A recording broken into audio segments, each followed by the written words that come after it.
Do you guys know how long you guys have been podcasting? What time is it? I think it's been 2 years, hasn't it, Ted? I think it's 2 years. It might be 3 now because we do It might two. be 3 years, Ted. Is it 3 years? Yeah, Ted? it might be. Yeah, because I think we do 2 seasons in a year, and we're on season 6. So Okay, there you go. you know, I'm no Enrico Fermi, but according to my calculations, There you go. 3 years, Matt. The answer is 2. Okay. But I wanted to ask you guys, like, how are you guys enjoying it? Because I remember when you started to say, let's just try this. And I think we're well past the point of experimentation and just trying this because you got something. Well, I don't want to speak for Ted, but I absolutely love it. I think it's a hoot. I love the process of coming up with ideas for the podcast. I love the idea, the process of coming up with ideas for guests. And the other thing that I love is it enables Ted and I to do what we've always done, which is head into the studio and wander up the highway and see where it takes us. We always did that on the radio, and I know it was a source of great consternation and aggravation for many, many bosses of ours over the years. But I thought what we did and what we do lends itself to, I hate to keep using the word authenticity because, it always was like, one of the highest compliments that we ever got when we were doing the radio show is people say, I feel like I'm sitting at the table with you guys.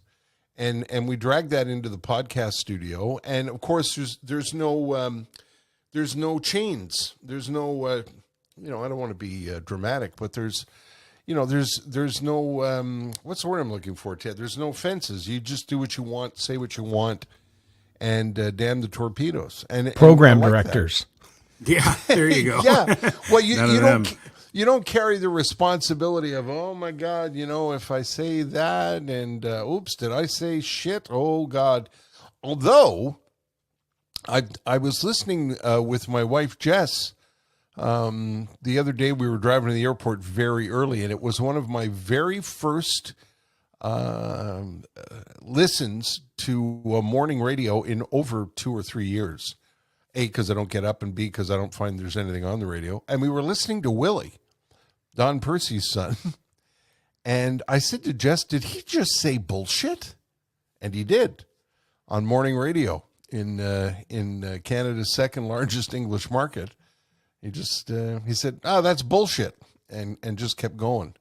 And I don't know, Ted, you're still on the air. Is this permissible? Well, normally I would say no. I actually said shit on Remembrance Day or the day before Remembrance Day, because Remembrance Day was on a Saturday this year, and I was reading a segment of the letter that my grandmother received, a letter of condolence from the regimental chaplain after her brother was killed in Italy. And I described it as being written in the mud and the cold and the rain and the blood and the shit of a December Italian battlefield. And it just kind of came out. And I thought to myself, I probably shouldn't have said that, but in that context, yeah, because it was like it was an emotionally charged moment. So I think anyone who would have heard it would have forgiven me, just as the same as the time we called my ex-wife Danielle when we were still married. We called her on the air to let her know the boys weren't going to school that morning because there was a water leak at the school, and my son Charlie answered, and Danielle picked up the extension back in the days when we had actual fixed phones and extensions. And she didn't realize that we had called her on the air, and she picked up the extension. And when she heard me tell Charlie, "You don't have school today, buddy," she went, "Oh, you're fucking kidding me." On the air. And nobody complained. Quite the opposite. We got a lot of feedback from people saying that was real. Yeah. Like, we can relate. She's home with a newborn baby. It's the end of March break. She can't wait to get those boys back to school so that she only has to look after the newborn, and then she finds out that they're still gonna be at home. You're fucking kidding me. Well, I think I think context has a lot to do with it, and I've taken us off topic. Sorry, Matt, but it's not a consideration in the podcast studio. We don't give it a second thought. I think there's some normalization, though. I think podcasting has normalized bad words on the radio. Again, authenticity. Yeah. We listen to it in our headphones when we listen to podcasts. We're kind of used to it. So it's not so much of a shock when you hear it on the radio. Maybe. And then who's left to pick up a pen or go to the internet to complain to the CBSC for this stuff? I can't remember the last time the CBSC actually had complaints of that sort of nature. It's much different now. Probably Brother Jake and Jerry Forbes generated quite a few of those, I think, over the years. Yeah, and they wore it like a badge of pride as well. They should have, but that was in an era when there were interesting and wild people on the radio. No offense to anybody who's still on the radio, but in this era, there isn't a talent pool that has a big marquee name in every market in Canada. There are a couple still left, I think, but can you name 5 big, very famous, popular morning men in Canada off the top of your head? I can't. There's Ted Bird. I was going to say, I don't know if I can name one. Listen, if I'm near the top of that list, that tells you a lot. On the tiny little radio station that I work at with the transmitter that's run by a hamster running on a wheel. But you know what I mean, right, Ted? I mean, we used to say, 100%, Jerry and Jake and Derringer and Wally Crowder and George Balkin and, all of the Don Percy. And there was somebody in every market that was making a big, big impact that people listened to every morning. And I can't come up with. I think you would say Willie Percy here in Vancouver, along with Jeff O'Neill at CFox, and I guess that's because I'm in Vancouver. Who would you say in Montreal? Who would you say in Toronto? There's nobody in Montreal. John Moore has been at CFRB for a number of years. I wouldn't say John's an outrageous morning man and broadcaster. I don't know who's doing morning radio at any of the other ones, but maybe that's because I'm out of the game. I don't know. Matt, you would know better. I'm not sure that I do. I mean, the people that I would name, they've been there and have done the job, but outrageous doesn't fit the bill. Yeah, and outrageous, and you don't want to miss it. You have to tune in every morning. Sorry, I just put ice in my mouth. Tune in every morning to see what you were going to miss. You know what I mean? It was an era of, hey, did you hear what Dawn did this morning? Hey, did you hear what, so-and-so did this morning? I know we sound like guys from another era because we are, but that's, my point is those days of compelling, interesting Canadian broadcast standards radio, those are gone. Yeah. Well, I think that's part of the decline of legacy media in general. Radio and television and newspapers, legacy media, have all taken a hit because everybody's online now, right? So the advertising revenue isn't what it once was, so they're not spending money on big talent. So the big talent is doing other things. And everybody is now self-appointed. I love, like on TikTok, you see people doing the news, There's people are just like, well, I'm going to be a news person, so I'm going to do a TikTok video about what's happening in the city today. Well, they do that on some radio stations now too. One in Montreal where we used to work, where they don't have a news person, they have the show hosts, talk about what's going on at the top of the hour, and there's zero credibility in that. None. Right. I was at the Jets game on the weekend, and some guys were talking about, the power play, the third line. And at the intermission, I turned around and I asked them, I said, where do you guys get your sports information? Like when you want to talk about the things you're talking about? Because there's no more sports radio here in Winnipeg. They got rid of them across the country, except for Montreal. Most of it is now moved online. But I asked them, I said, where do you get it? And they said, we get it from Andrew Patterson, who happens to have a YouTube and podcast show where he talks about the Winnipeg Jets every day. But how? And I said, but he did mention one thing. He says, I wish that it was still on the radio and I could listen to it in the car. I have to use my Apple CarPlay, but he did mention the show by name, and that's where he goes. Radio gave it up. Most of everything that we're talking about here is because radio let it go and give it up. They gave it up. Yeah, I agree. They they created the vacuum that people are, things like, guys on YouTube are filling. That's what happened. And it's been interesting for us to watch the growth of the podcast. Very slow. When we first did the podcast, we thought, well, let's see what happens and see if anybody watches or listens or cares.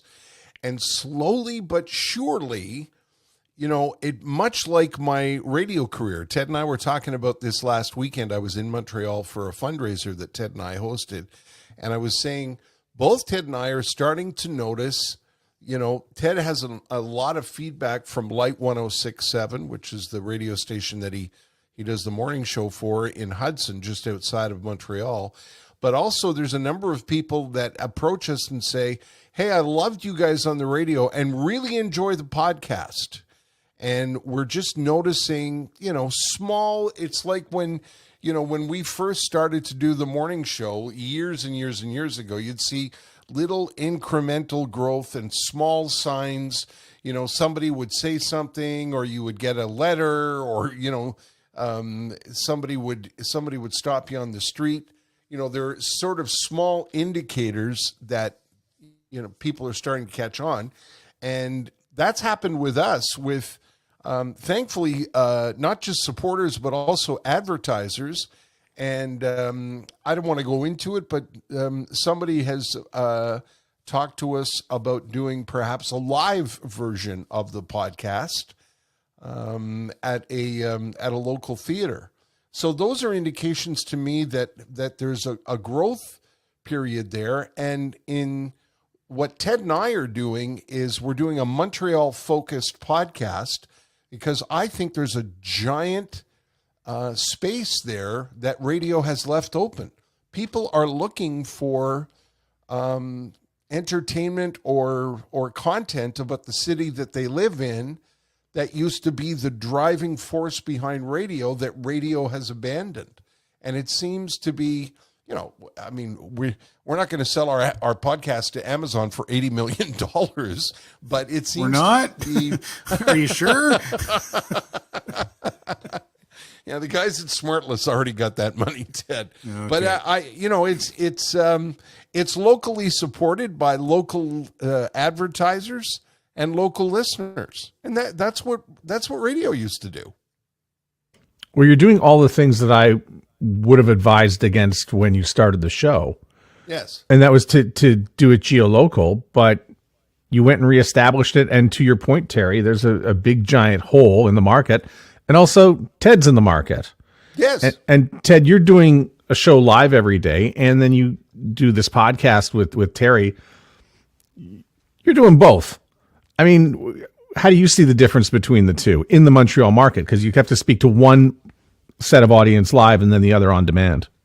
Right. I'm a little more specific with my radio audience because, as Terry mentioned, it's in Hudson, just outside of Montreal, what's called the Vaudreuil-Soulanges area. So I'm focused more on what's going on there and on the West Island because that's where our listeners are. And I'm probably more attentive to my content on the localization of my content on the radio show than I am on the podcast. On the podcast, I'm okay with going off in any direction because the podcast reaches beyond Vaudreuil-Soulanges and the West Island. So, yeah, I guess I have a different mindset for each one, but it's not something that I don't consciously, when I go into the podcast studio, I don't consciously switch gears from the radio show, especially when I'm with Terry, because we just do what we've always done. It's very second nature to sit down in the studio with Terry and just go. Sorry, that's an inside joke. Tell that story, Terry. Was that the morning of me banging on the on? No, that's someone else. That was Richard Deschamps, who was doing right. news on CJAD. Yes, and you tell and it, there were multiple technical screw ups. Like he tried to introduce a reporter and something happened, and then he tried to introduce another voice clip and it went wrong, and there was a great big pause, like it was probably about 5 seconds, and it seemed like a minute and a half, and then you hear Richard go, "Just go," which was his way of saying to the producer, "Play the commercial." I give up.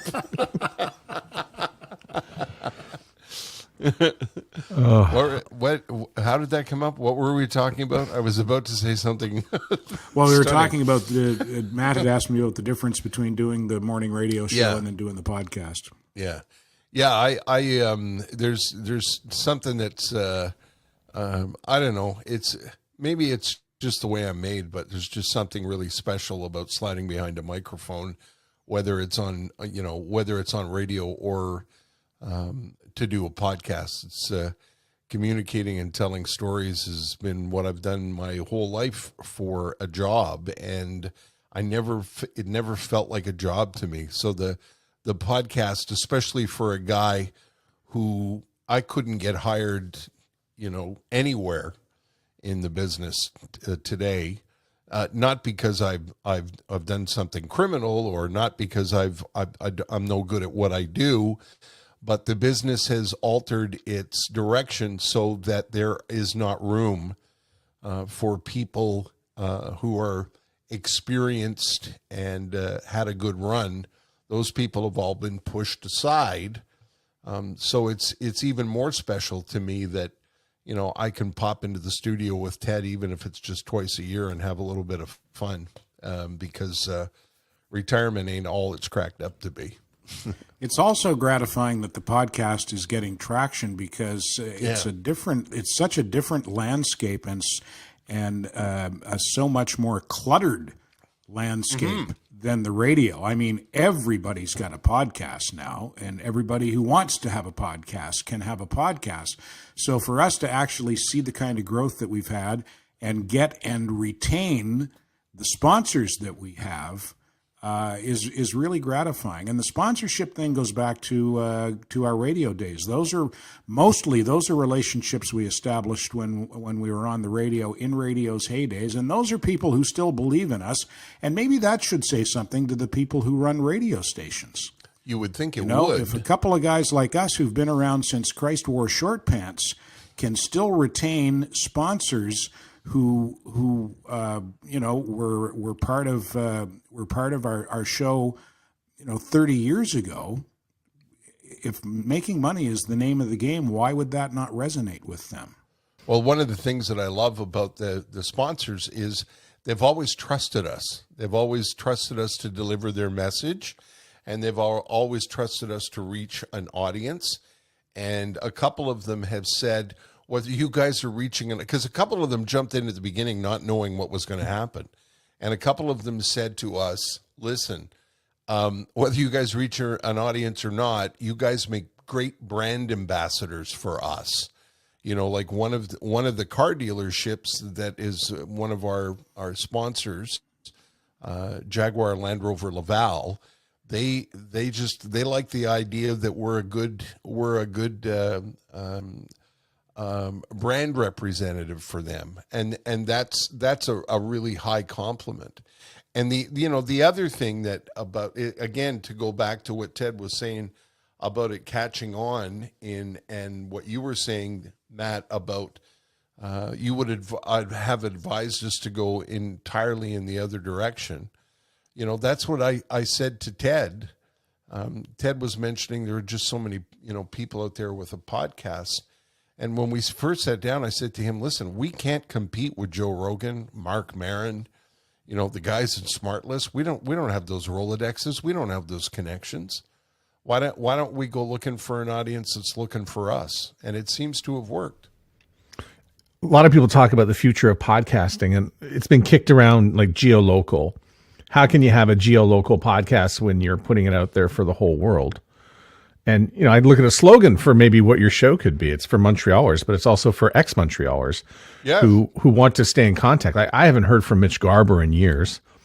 I haven't heard from Bruce Hills in years. These are not names you hear when you're in Winnipeg or if you're in Vancouver. The names just don't come up as much. And then you're reconnecting me with my city and my past. And as an ex-English Montrealer, that's another market. It's one of the reasons the Gazette does so well is because they have subscribers all over the country who've left Montreal. And pardon me, as an ex-Montrealer, you can live away from the city for a very, very long time, and it never leaves you. It's just, Mitch Garber said it on the podcast. I said to Mitch, pardon me, I'm sorry. I said to Mitch, with your resources, you could choose to live anywhere on the planet. Why do you choose to live in Montreal? And he talked about the streets that he grew up on and the families that he became friends with and the restaurants that he loves and, everything about the city that speaks to him. I think there's something special about that. There's something about Montreal. Winnipeg has a little bit of this too, because I lived in Winnipeg, but there's something about Montreal that's unique. Maybe it's because everybody leaves. So many English people have left and they bring their memories with them. And, somebody was telling me that, hundreds of thousands of people subscribe to the Gazette from Alberta and British Columbia and Manitoba and California and Nevada. And, these are all people who want to stay in touch. And the podcast, I guess, does do that. And as you point out, Matt, Mitch Garber triggered a number of notes from a number of people that I hadn't heard from in a long while, because they had interaction with him when he was just getting started. And there's something gratifying about that too, that the podcast sort of, can weave all of that together. It's kind of cool. It's cool that we would be thought of as a gathering place for expats. I would also like to think that whether or not you're from Montreal, for the most part, our podcasts and our guests are interesting and can resonate beyond Montreal. Listening to Bruce Hills talk about the Just for Laughs Festival that he is the president of, the largest comedy festival in the world, you don't have to be from Montreal, I don't think, to find his stories and his insights interesting. Ditto Mitch Garber, who's one of Canada's most successful businessmen and one of the biggest individual success stories this country's seen in the last 10 or 15 years. Put whatever time frame you want on it. I mean, the guy's a huge success story and a really interesting and compelling guy to listen to.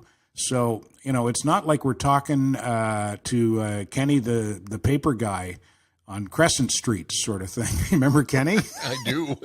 You stick him into the bars at 2:00 in the morning. Montreal Gazette. Anybody want a Gazette? Like we're not that local.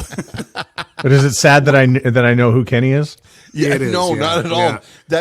There's a Montreal legend right there. When in the days prior to the internet, when we knew there was going to be a radio article in the Saturday Gazette, we would force ourselves to stay at Grumpy's until 2:30 in the morning because we knew Kenny was coming with the paper. Yeah, because Kenny would come with the morning paper. Like if you were downtown, you got the Gazette like literally hot off the presses, and we would sit at Grumpy's and get the paper and go, oh, it's just an article of paper is. So, Matt, I'm curious, what would you have said to us? What would you have told us to do in the beginning versus what direction we decided to take? I probably would have suggested against the geolocal. But what, I think with the two of you together, you have to do a local show. But I was thinking more of if Terry were to do a show just on his own, it would be sort of, mass North American, let's get Oprah on the show kind of thing. But right. You've already said why that's a bad idea. So now I agree. So I ruined everything then. No, but you know what? He didn't answer. Ted ruins everything.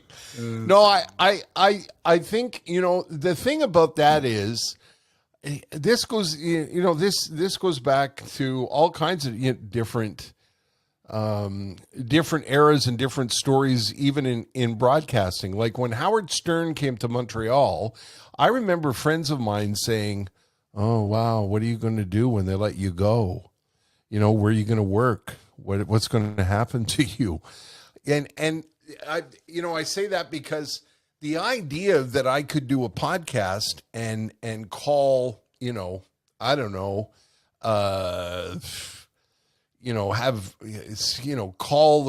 get Matt Damon on the podcast. It's not going to happen. Like, nobody knows who I am outside of the Montreal area. Nobody's going to gamble. You know what it is. PR flacks today are like, oh Christ, we're not, I don't know who you are. I listen to all kinds of podcasts, and, I was listening to a podcast the other day from England, and Gordon Ramsay was on. And I find Gordon Ramsay fascinating. And I thought, man, it would be so much fun to have Gordon Ramsay on a podcast. He's not going to do a fucking podcast with us. His people are going to say, I don't know, it's a note from two clowns in Montreal. Next. That's the problem. Even in Canada, I think of like the reach that you could have nationally, say on Sirius, but do you know I don't even know of any Sirius Canada programming that makes that kind of reach. Like it's too hard to, build that kind of thing. I've been watching the documentary on Smartless, the Jason Bateman, Sean Hayes, and Will Arnett podcast. That's massive success, and during they took the thing on the road, sold it out every night live in all kinds of American markets. And their guest list included Matt Damon, Jennifer Aniston, Jimmy Kimmel, and those guys pick up the phone, like Jason Bateman picks up the phone and calls Kimmel and says, "Hey, we're going to be in LA. Come on, let's, you want to do the podcast." Who can compete with that? You can't compete with that. And most of the data, by the way, I've seen is that when a podcaster lands a big guest, it doesn't move the needle. Really, eh? Yeah, and That's then interesting. And then the next week they'll say, "Well, it's just us, a Q&A," and they get even more downloads than they did for having the star-studded guest. Most people, when they come to your podcast, they want to listen to the hosts of the show. Really? But there's a huge misconception that a guest is going to land you a bunch of downloads. So Gordon Ramsay's a good example. So if Gordon Ramsay did come on your show, I don't know how thrilled I would be to go listen to that, because I can get Gordon Ramsay anywhere else. Good point. I never thought of that. I was looking at that, Matt, through selfish eyes, because I would love to sit and interview Gordon Ramsay. Yeah. I Listen, never thought of that. you do well with it, but then you're going to be sitting there going, "Why did Ziggy Eichenbaum get more downloads than Gordon Ramsay?" Yeah. Zig. Yeah. Well, you know what? Terry and I. Go ahead, Terry. Zig was a great guest, was what I was going to say. Yep. He's the unofficial mayor of the nightlife on Crescent Street, and has been for years. And that targets a Montreal audience. Go ahead, Ted. Sorry. Terry and I try to make a point of doing at least 2 of our 10 shows that we do in a season with just the 2 of us, for the reason that you just mentioned, because it seems like folks who listen to us on the radio, they want to hear Terry and Ted. It's great to have guests as well, but they really enjoy it when it's just the 2 of us doing what we did for 35 years. Yeah, I'm glad you mentioned that, because that was going to be a question. Who are the 2 people who did not want to come on your podcast this season? No, I was joking. Okay, sorry. But I did listen to 2 episodes that I can remember this summer. One of them was the Ziggy episode, where he told, some incredible stories. But then you also just did an episode with the 2 of you, and you talked about the things that resonated with me. You spent 15 minutes going on about high grocery prices, of which before we started this episode, you were still going on about high grocery prices at Walmart. But it's the good stuff. It's why I listen to the show. It's a great idea. Because my wife works, I'm retired, so now I'm the old man shopper, and I'm now the guy that pushes the cart around Walmart, going, Jesus Christ, look at the fuck. I'm paying that for that goddamn Christ. That was $2 last week. Jesus. Like mumbling under my breath. But the thing about it is I'm not alone. And that was one of the things that always seemed to resonate on the radio show. When something burned our ass, we brought it into the studio, and often a lot of people would relate. You guys could do this remotely, but you don't. You get into the studio, and tell me a little bit about the studio and where you record it, and Pantelis and how it all came together. Well, when Terry, quote unquote, retired or was retired, Pantelis approached us and said, Mike and I, Mike being Mike Ward, who's a huge podcaster and comedian in Quebec. I think he's got the most listened to French language podcast in the world, if I'm not mistaken. Yep. Confirmed. Yeah. Mike said to Pantelis, and then Pantelis said to us, there needs to be a Terry and Ted podcast. And so they offered us their studio and their infrastructure and their distribution network at no cost. I don't know how they benefit. I think it helps Pantelis. I guess that he has us on his roster. Locally, it looks good for him to have a couple of guys who are well known in the local market on his roster. And so we go into the studio. Terry flies in from Vancouver. Talk about doing it for the love of the gig. I drive across town. He flies across the country. And somehow he beats you to the studio. That's right, yeah. and we do what we describe as seasons of 10, and we do 2 a year, so we do 20 in a year. And the studio, we have a producer, Poseidon, not his real name. He is not, in fact, the Greek god of the sea. And I would say it's state-of-the-art studio, Terry. Absolutely, it is. It yeah. is. And At video-wise as well, like they've got multiple cameras set up in the studio. Poseidon would have been a good Hockey Night in Canada director. He's really good at switching the cameras at the right time. Yeah. And catching the flow of the show. So it's technically and aesthetically, it's a real quality product. Whether it's interesting or not, I mean, that's up to us, and we try to make it as interesting as we can. But that's how it's come about, and they don't take a penny off of us. So again, I don't know how it benefits him above and beyond having a couple of guys who folks know in this city on the roster. I don't know if there's also some revenue from YouTube for the views that we get on YouTube, but YouTube is not where we get most of our action with the podcast. I don't think. I think our audio downloads are significantly greater than the number of YouTube views we get, which is too bad. Absolutely, it is. We're quite handsome. I'm surprised that more people aren't watching us on YouTube just to go look at those hunky men. And the other issue about being in the studio, Matt, and you know this from your years in radio, is it's just not the same doing this. If you and I and Ted were sitting at your dining room table in Tuxedo, there's a different vibe and there's a different energy that happens. Not that this is shit or bad, but we know from the years of working together in studios, when you're sitting across from somebody and looking them in the eye and picking up the same vibe in the room, that changes the dynamic of the broadcast or the podcast. And prior to me having heart surgery last fall, Ted and I did a remote season. And interestingly enough, in terms of downloads and numbers, it wasn't as strong as when Ted and I are in the studio. And it's something that I think is super important. I don't know what the ingredient is, but there's an ingredient there that's missing when you're on Zoom. Ted and I know this from doing, I co-host a little Saturday show with him on Lite 106, and we do that remotely. And I think it's fine, and I think it's terrific, and we have an awful lot of fun.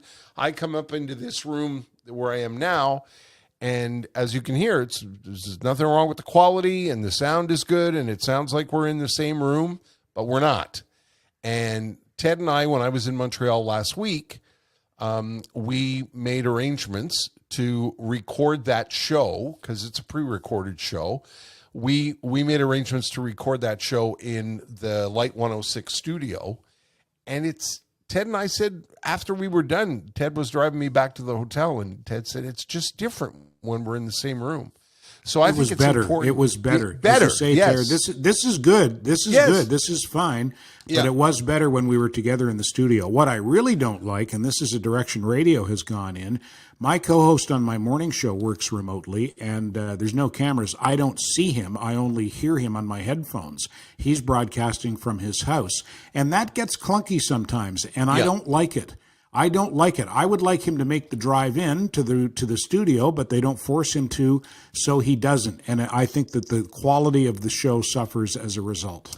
And I don't know if it's just what I hear because I've done this for a living for so long, but I've heard it on the radio here in Vancouver.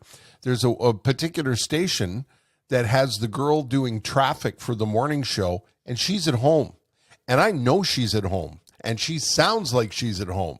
And I think to myself, what the fuck do you know about traffic from your upstairs bedroom while your kids are downstairs having breakfast? It's a load of bullshit.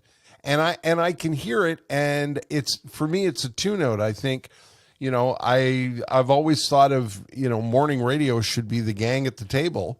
Shooting ideas around the table and yelling at each other across the table. I think it takes away. I don't know what it is. I don't know what the ingredient is, but there's something missing when you're not there. I remember a moment, Terry, when the laughs were going and Patty was in the room with you, and I think maybe Ted, you were too, but either way, Terry cut the microphone and said, "What a bitch," and then put the microphones back up just to add a little bit to the laughter. It's one of those great technical things to just make it go a little bit longer and further. During the pandemic, even network newscasts had people reporting from their homes or working from their homes. I remember watching CBC News Channel, and there was a story on a tsunami in the South Pacific. Let's go to Natalie Kalata to get the details, and they cut to Natalie Kalata in her living room in Don Mills. And she's talking about the tsunami in the South Pacific. And I was saying to myself, please, please, please, at the end, I want her to go, Natalie Kalata, CBC News, my house. But she didn't. Well, you know what? For years now, the Supper Hour broadcasts have been doing that. They put a reporter upstairs, and they go, and now we go live to the newsroom for the coverage of, because they've only got one reporter left. And they make it feel like there's something going on when it's really, hey, Bob, you go upstairs and we'll shoot you from up there. Yeah, or stand outside the front door. That was another good one with one of the local stations here. Yeah. Terry, we recorded a podcast like that, by the way. Did we? Yeah, the summer you were here, I put you in the dining room. And then I recorded in the basement. That's right. Live. We go live to my dining room table. I remember now. I want to talk about one of your sponsors that you have, and that's Sugar Sammy, who always seems to start off his world tour in Winnipeg. For whatever reason, I think he's got a connection with Winnipeg. It's sort of the crossroads of Canada. It's a good warm-up, good feel. He's got a great relationship with, I think, the people at the venue where he speaks at. So he did the bilingual show, where basically what happened is all of St. Boniface came to the show. But I loved how he was trying stuff out about, do you know this? Do you know that? What do you watch on TV? He was feeling it out and being funny. And then he mentioned Mike Ward, and it didn't land or resonate. There wasn't a lot of buzz in the room. So I thought, because you're working with him and would know, tell everybody about Mike Ward and just how big he is. You know who I was thinking of? I was thinking of Mike this week. And this is excellent that you brought this up, Matt, because Carl Tremblay passed away at the age of 47 in Quebec and caused a national, what they call in Quebec, a national sensation, both in Quebec and across most French-speaking countries in the world. And the French press that I read this week all commented on how people literally, an hour flight from Montreal have no idea who Carl Tremblay was.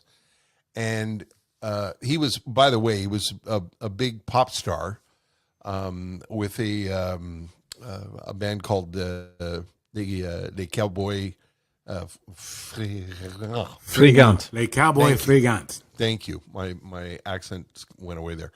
And it was a massive sensation. And I was thinking of when I was reading these French press articles about how English Canada had no idea who that was. I thought of Mike Ward.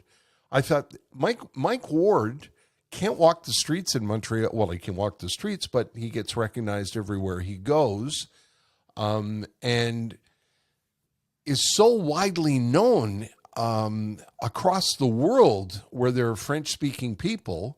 You know, imagine having the most listened to podcast on the planet. You know, that's bigger than you know, some of the big English podcasts or Canadian podcasts. And yet Mike Ward, I think, in Toronto, I don't think they know who he is. And again, that's an hour flight away. Mike came to prominence nationally a little bit with the story of him taking his case of a joke, making fun. I don't want to go into the story because it's long and complicated. He made fun of a kid who was in the news in Quebec.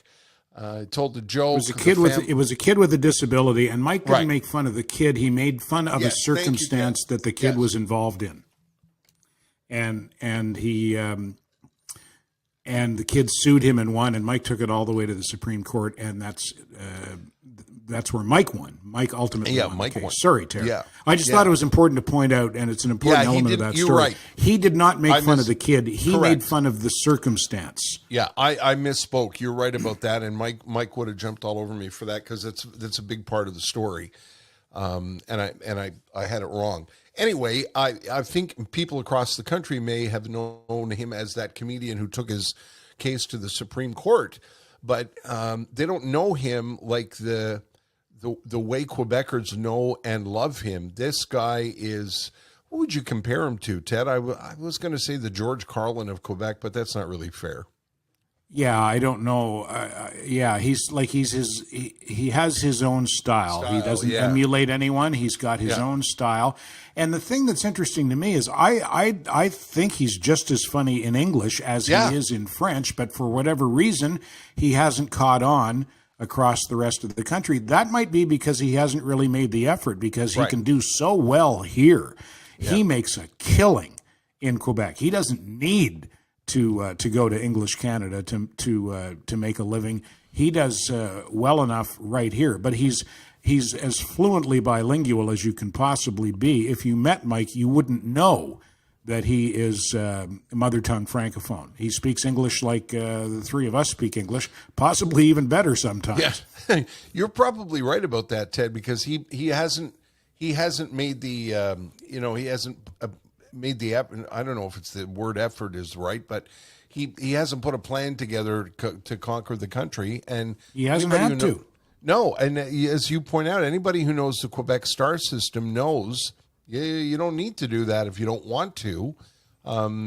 Sugar Sammy, I think, has conquered the country because it was something that he aspired to do, and boy, has he done it and done it extremely well by making some really brave and interesting choices, including taking a bilingual show across the country to places like Winnipeg, Calgary, and Edmonton.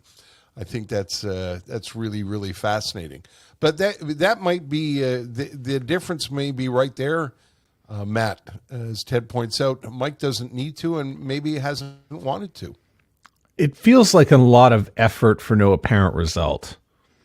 It's a big country, and Terry, you know this because you toured with Street Heart. Yep. And you'd go across the country, and the venues you'd play in front of smaller and smaller and smaller as you go.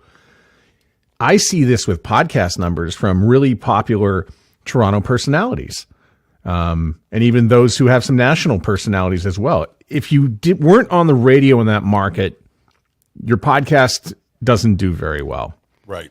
Very simply. You look at the heat map, it is all centered around Toronto. Right. It doesn't transfer to Alberta. And then we had some Alberta personalities do some podcasts. I think of Carrie Dahl as being one, and it is all Alberta. Ryan Jesperson left Ched. He owns Alberta, Saskatchewan, a little bit of Manitoba, but then it gets like the street heart audiences. It gets thinner and thinner as you go. Right. Canada doesn't have a star system. It's large. I don't know if word doesn't travel very well or our cultures just spread too far apart. It's again, for Mike, it would be a lot of effort for no apparent result. I think it's, it's regional, I suppose, when I think of people like Rick Mercer and some music artists, of course, can go into any part of the country and do well. But I think that it dovetails back to my, my theory about, at least with radio guys, podcasts, the numbers obviously play out. When we look at our breakdown, Matt, it's broken down for not just the province, but the numbers are broken down into, Laval, RDP, St. Leonard, just like a radio audience. We're able to look, and then there's a little tiny blip in Alberta, from maybe all the Quebecers that moved out to Alberta. We have, I don't know, a couple of, people listen in Singapore. It's obviously, as you point out, ex-Montrealers, but it's all rooted around the people that know and are familiar with those personalities. And I think that would be, obviously is true of, like Ryan, like Jerry Forbes, like Don Percy, like these are names that resonate with the people that live in those particular places, much like me and Ted. Ted, you've got another pot. Go ahead. I was just going to say, you can speak to this. How much of it is marketing? Because I don't think Terry and I do a great job of marketing ourselves. Terry's wife does a good job of marketing us, but I don't remember the last time I put on a social media post where I posted a clip of the podcast. Please like and share. Those standard things that apparently you're supposed to do when you're trying to market your podcast. I just throw the clip up and say, here's who we had on and here's what he said this week. I wonder if that's why podcasts tend to stay local, because they're not marketed properly. Oh, podcast marketing is it's a wild and crazy place. I mean, you have sponsors and they have the ability to reach their customers. How can you go in through your sponsors to tell them about the podcast? So I know we always go to social media, but no one's leaving a TikTok to go to your show. When they see you, you're actually just reminding them to go and listen to the show that they already love. It's a long journey for them to look at your clip and then say, "Oh, I'm going to try that out." But, listen, they do a great job. You've got TikToks and Reels that are going out with highlights. I saw one with Bruce Hills that reminded me that I need to listen to the show, and it's going to be a good combination. I haven't done it yet, but I will. So it's just different types of marketing. Yeah.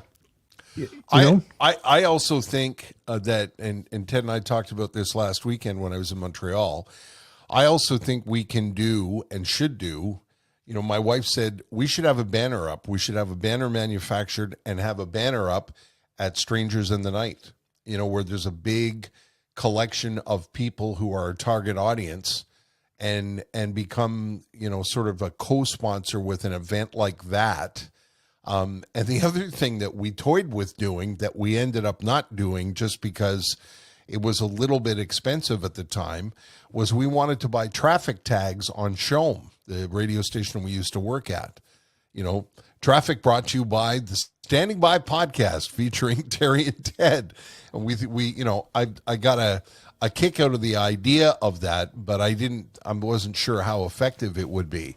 But I think if you're going to approach it like we're approaching it as a local radio show that happens to be on a podcast platform, we should think about things like supporting local events, big events, the Barbecue Fest in Pierrefonds, or the Strangers in the Night event in August, or, the different fundraisers where we could just put up a banner saying, all those things we did in radio, going out to appearances, meeting people, works. Yeah. I've seen traffic tags work. Radio is one of the best things radio does was marketing itself. Yeah. Marketing shows, promotion, reminding people to listen. Yes. All those things. Radio does such a good job of it. They just don't have as much to market anymore. But, us all being radio people need to think back to what worked. Listen, if you can afford a bus board or a billboard, go get it. If you can, and if you can contra anything, do it. Yeah. Yeah.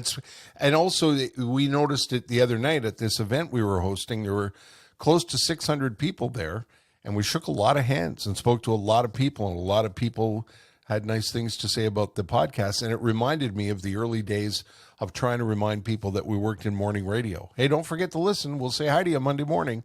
We can't do that, but if you can have an interaction with people, and get some feedback from people, there's so many similarities to the radio world. And whenever we talk about it, think about it, go through it, I look back and I think, man, radio was stupid to give up this space. They really were. They just walked away from it. They could own both spaces if they tried. Yes. You know what? The saying hi to people on the radio thing still works, and I know that because I still work on the radio, and I still say hi to people, and they get the biggest kick out of it. I met a guy at the IGA one day, and he had his two 10-year-old boys with him. They might not even have been 10. They might have been 8. Twin boys. And the guy introduced himself, said he listens every morning, and these are my sons, and I don't remember the boys' names, but I said, I'm going to give you a shout-out tomorrow morning, and I did, and I mentioned the boys' names, and he sent me a note and said those boys went off to school with the biggest shit-eating grins on their face, and they spent the whole day telling everybody at school, Ted Bird talked about us on the radio this morning. That still works. People still get the biggest charge out of hearing their name on the radio. The magic of radio. I used to, when I first got to Montreal back in 1984, I would go home at night with, the first thing I would do is before I even emptied my pockets of money, I would empty my pockets of crumpled cocktail napkins. And on all of those cocktail napkins were notes of people's names, where they worked, where they were from, what we talked about it. And I would bring a bunch of crumpled cocktail napkins into work a few hours later. And it just resonated. There's a magic about that just, as Ted says, never, ever goes away. I still meet people who say, you said hi to my mom for her 75th birthday, or I was a weather kid with you guys. And, one time I got a tour of the station with you guys. Those things, I don't know. There's just there's a magic about that medium that hasn't gone away, that the big corporations haven't figured out how to capitalize on. One of the things that popped up on Twitter early on when you were starting, one of your listeners said, I don't understand podcasts. What's a season? And it's one of the things I do when people ask me about their shows. They say, oh, should I do seasons? And then I bust out and Terry, Ted, you'll remember the Sopranos. What's a fidget? What constitutes a fidget? I go, what constitutes a season? And so I'll ask everybody, what constitutes a season? And they sort of will say, well, I guess I'm taking a break and I might come back. But one of the things you guys have done really, really well is you have defined what seasons are to your audience. So early on, this person who tweeted at you didn't understand and was just starting. But I think everybody understands that when you have a new season, it's going to be 10 episodes. We know now that 2 of them are going to be just the 2 of you. You're going to have 8 guests. And it's whenever Terry can get himself from Vancouver to the studio, and when Ted can get himself from the West Island to the studio, out come these 10 episodes. That's a season. Yeah, and I think what's happened, Matt, is it indicates there are new episodes coming. I think people that are familiar with podcasts know that they can go back. Our very first episode is still there. You can still listen to it. It never goes away, which is also a great attribute for sponsors. The ads we did on that episode 2 years ago, or however long it was, that episode never goes away. So if you're introducing new listeners to the new season of the podcast, hopefully that if you're listening to it for the first time because you like Mitch Garber, and you think, oh, I don't know who these guys are, but let me go Google it. Let me go to the link tree and see what other episodes are there that I could maybe. And I've seen that happen. I've seen when we release a new season, I'll go back and look at some of the numbers of, previous seasons with different guests, and they've gone up. The listens have increased. People went back to look for Pierre Hood. They went back to look for Dave Stubbs, and it's interesting to me that now, as you point out, a new season just means new episodes.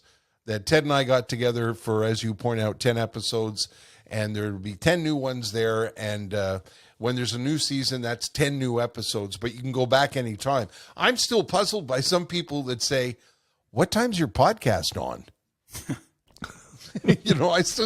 We still get notes like that. And I think, oh, I don't know how to explain that, but whatever time you want it to be. Exactly. Yeah. The joy of podcasts. Anytime you like. Do you record 5 episodes over 2 days? We try not to. We did this past season. We did the last 3 in one day, and by the end of it, both my eyeballs were in the same socket.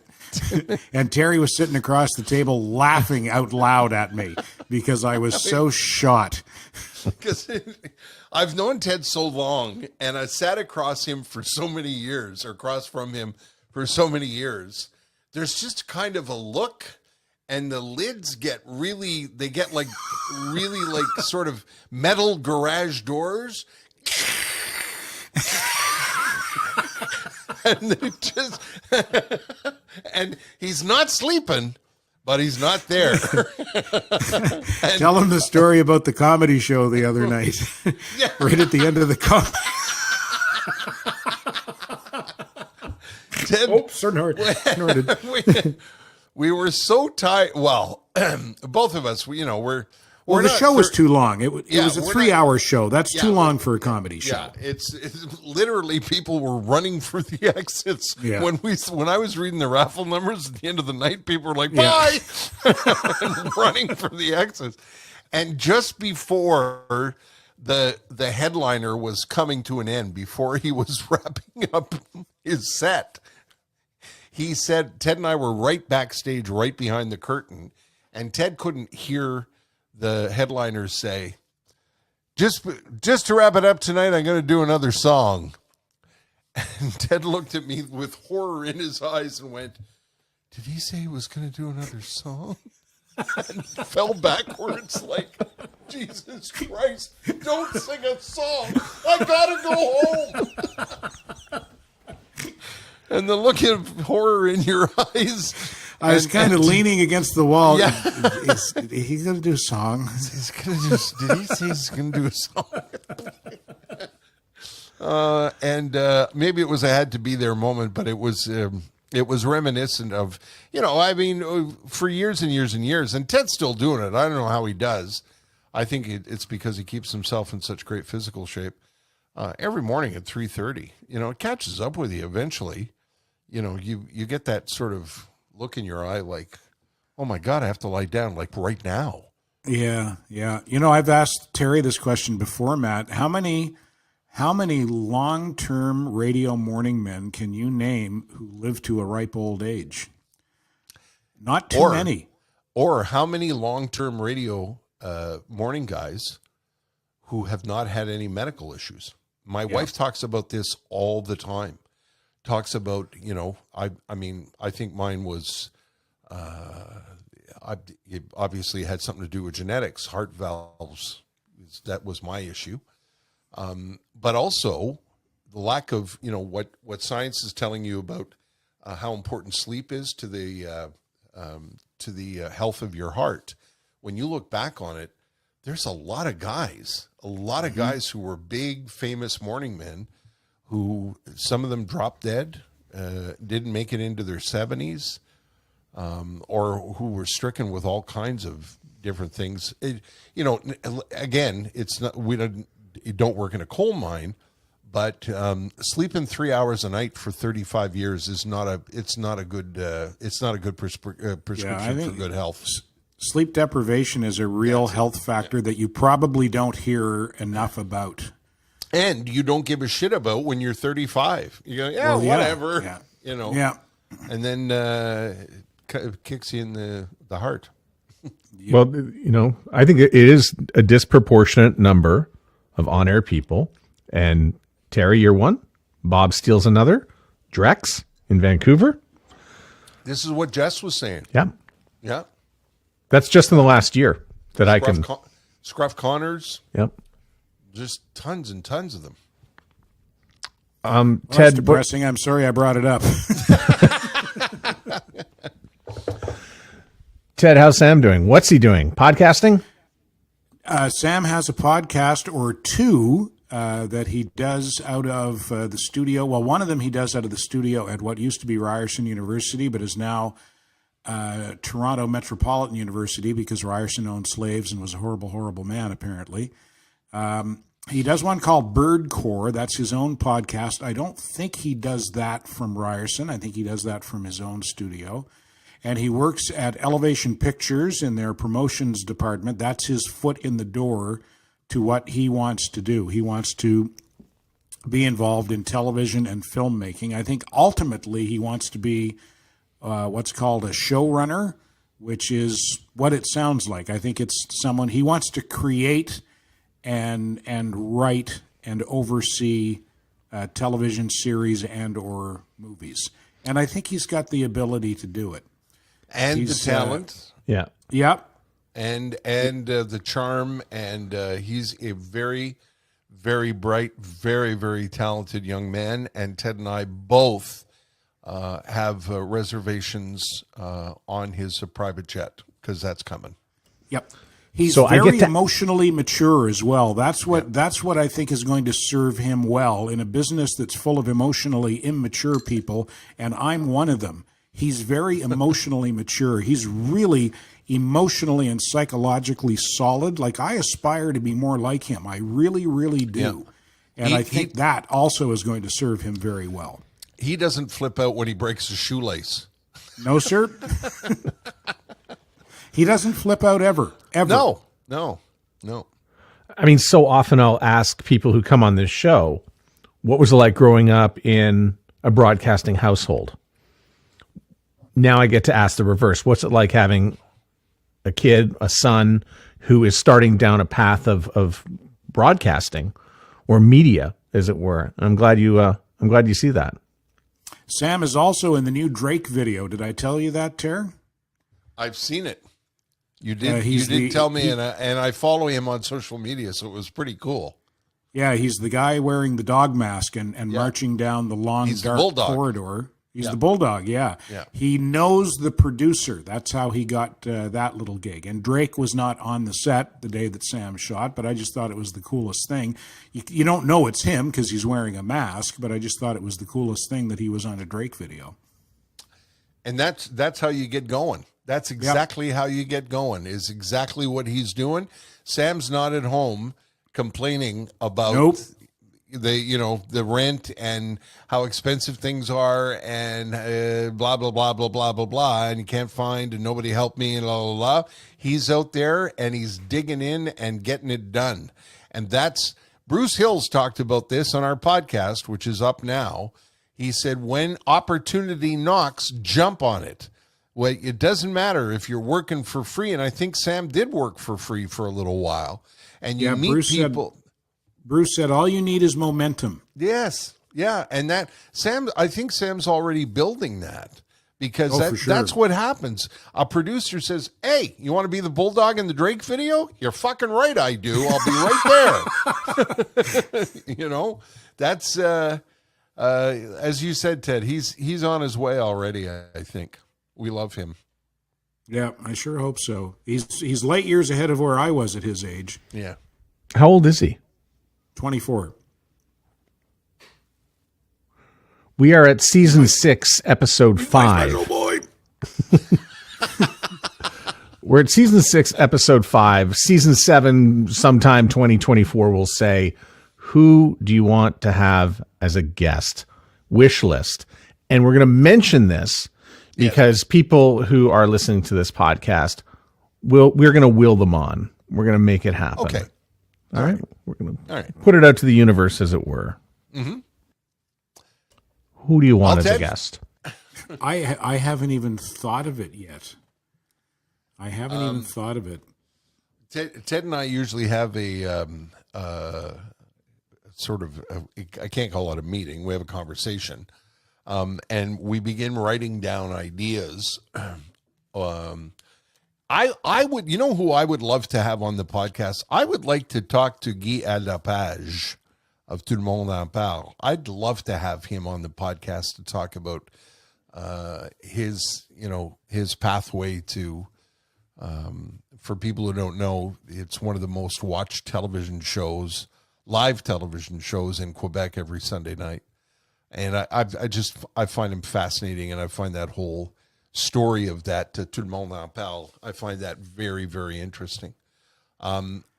Sugar Sammy would be a natural, obviously, since he's one of our sponsors. But it's trying to schedule the podcast around Sammy being in Montreal because he's literally all over the world.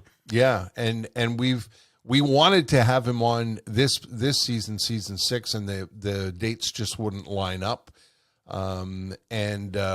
We'd like to have Mike Ward back on. We've already had Mike on the podcast, but we'd love to have him back. And I'd be interested to talk to the guy with the thing. He's a good guy. He's fascinating. His name is it'll come to me probably tomorrow. You're doing your imitation of me there. But we're over an hour now. This is Hey, would you take Valerie Plante? I'd love to talk to Valerie Plante. I got I don't agree with her on so many levels, but we had a really nice conversation with the guy Sterling Downey. Yep. Who serves with Valerie Plante. He's the counselor for Verdun. And was deputy mayor for a while. We had a conversation with him about, I've got a different idea of what cities should be. I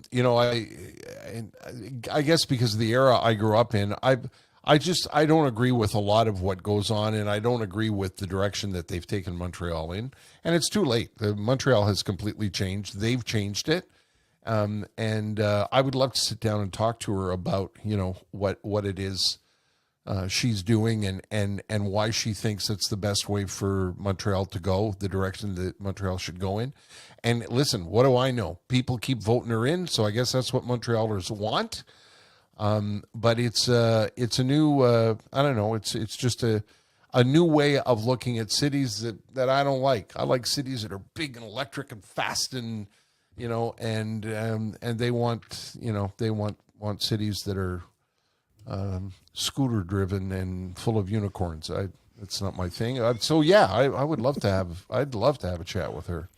And also, this is the other thing. I got to get. I've got this off my chest before. This is what burns my ass about municipal politics.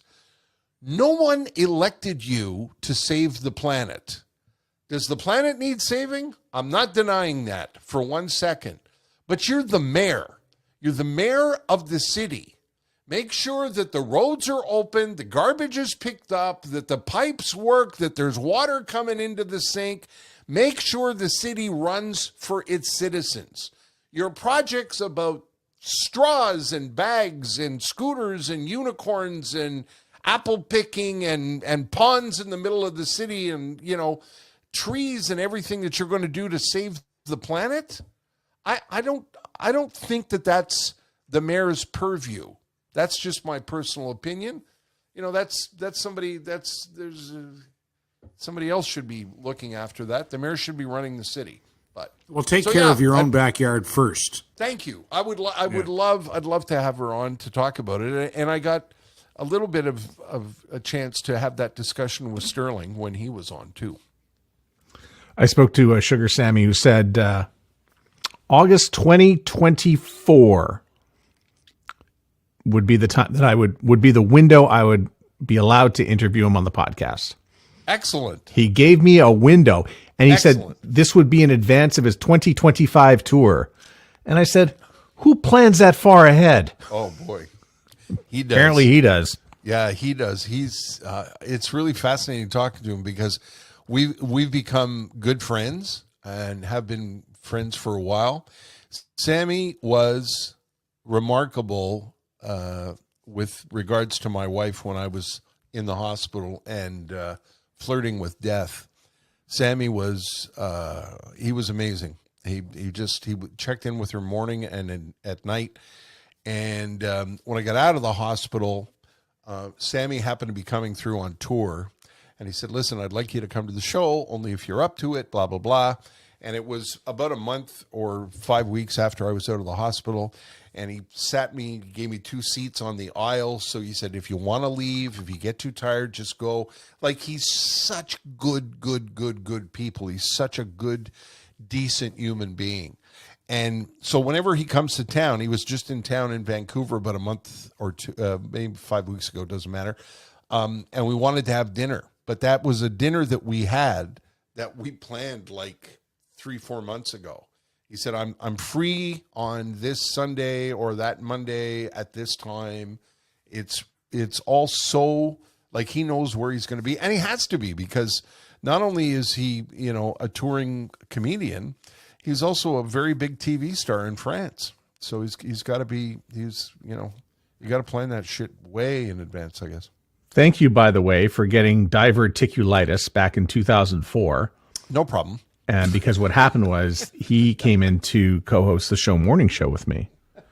Did he And really? yeah, and from I was there, in the hospital. Yeah. you were in the hospital, Yes. and I thought, what are we going to do? I said, well, I better call for backup.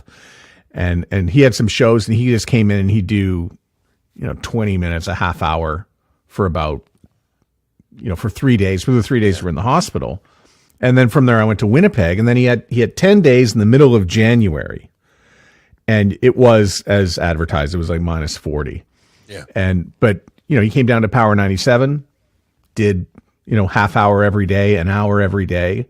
And, I think from there developed a little bit of a relationship with Winnipeg, whereby he does start off the tour here quite often.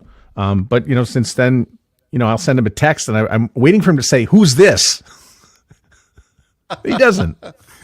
I'm coming to Winnipeg. Yeah. He did what we did in radio. He shook a million hands and starts at the small clubs and builds up an audience. That's what he did. When he went to France, nobody knew who he was in France. And breaking through in France is trying to break through in New York City. I think one of the first stand-up gigs he did in France was for 30 people. And now he's on television every week in France in front of an audience of 4.5 million people. And he went from, 30 people to 100 people to 200 to 2,000. And, he gets down and in there and does the work. And he's never forgotten where he came from. And if you're a Sugar Sammy fan, there's a terrific W5 piece up on YouTube where you can learn all about his past. And Ted and I have been the beneficiaries of his kindness. We had him on the radio, Ted, when he was just starting. He was still taking the bus to his gigs, eh? Yeah, we saw him, pardon me, at the, I don't remember where we saw him, but we said to each other, we got to get him on the show, and we brought him in, and he has never forgotten that. Yeah, brings it up all the time. Yeah. Guys, thanks so much for doing this and taking time, and especially Ted. I hope you got your nap in earlier. I did, as a matter of fact. I got an hour. Okay. And Terry, is it time for your nap? No, just before we go, I'd like to sing a song. Did he say a song? I got one more number, Ted. Oh, God, he's going to sing a song.